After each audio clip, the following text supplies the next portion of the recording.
এটা কিন্তু শহর না, এটা কিন্তু গ্রাম। তোমার ইচ্ছা মতন যখন তখন বাইরে গেলে তো হবে না। আম্মা, বাইরে আমি একটা কাজে গিয়েছিলাম, সাথে আপনার ছেলেও গিয়েছিল, আমি একা তো যাইনি। প্রয়োজন হলে আমার ছেলেকে বলবা, তা না হলে তোমার শ্বশুরকে বলবা। বউ মানুষ তো বাইরে যাওয়া যাবে না, শহরে গিয়ে যা ইচ্ছা তাই করবা, কিন্তু গ্রামে এইসব চলবে না। সে নবাবজাদি কই? এখনো ঘুম থেকে উঠেনি?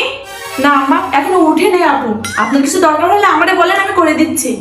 এতদিন পর শহর থেকে আসছে, কই বাড়ির কাজ বাজ করবে, তা না করে বেলা 8টা পর্যন্ত ঘুমায় আসছে। আম্মা আসতে বলেন, ওদের রুম থেকে কিন্তু সব শোনা যাচ্ছে, আমি তো করতেছি সব।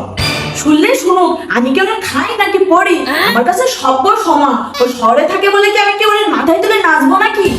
আমরা কষ্ট করে খাবার দাবার রেডি করবো, নবাব জাতি উঠে গিলবে।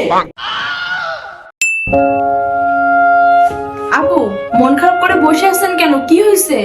কিছু না। আম্মা যে কেন আমার সাথে এমন ব্যবহার করতেছে সেটা আমি বুঝতে পারতেছি না।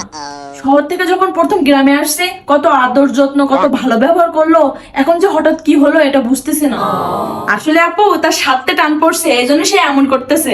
ওই যে আপনাদের কাছে টিপি চাইছিল না, আপনারা তো দিতে পারেন নাই, এই জন্য আপনার সাথে এমন করতেছে।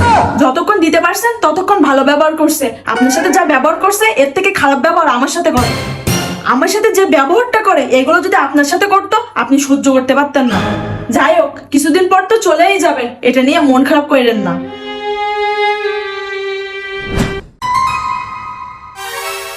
তুমি যে এখানে বসে ফোনে কথা বলতেছো, ওইদিকে যে তোমার একটা যা কাজ করতেছে, ওর সাথে তো একটু কাজ করতে পারো।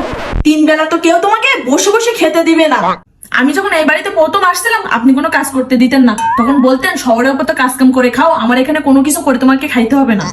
এখন আপনার ব্যবহার এমন হয়ে গেল কেন? আমার ব্যবহার এমন, এর থেকে ভালো ব্যবহার আমি করতে পারি না।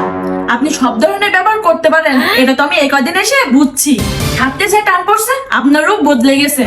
আপনি একটা টিভি চাইছিলেন, যদি চাওয়ার সাথে সাথে দিতে পারতাম, আপনি আমাকে মাথায় তুলে নাচতেন। 1 বছর পর গ্রামে আসছি আপনাদেরকে দেখতে ঘুরতে, কিন্তু কোনোবার গ্রামে এসে হাসি খুশি ভাবে শহরে যেতে পারি না। প্রতিবার গ্রামে আসলে কোনো না কোনো কিছু নিয়ে ঝামেলা হবেই, এই ঝামেলাগুলো সৃষ্টি করেন আপনি। আমরা যতক্ষণ আপনাকে দিতে পারি ততক্ষণ আপনার চোখে আমরা ভালো, আর যে দিতে পারি না তখন হয়ে যায় খারাপ। প্রতিবার ঝামেলা করে যেতে ভালোই লাগে না, আসবো না এই গ্রামে আর।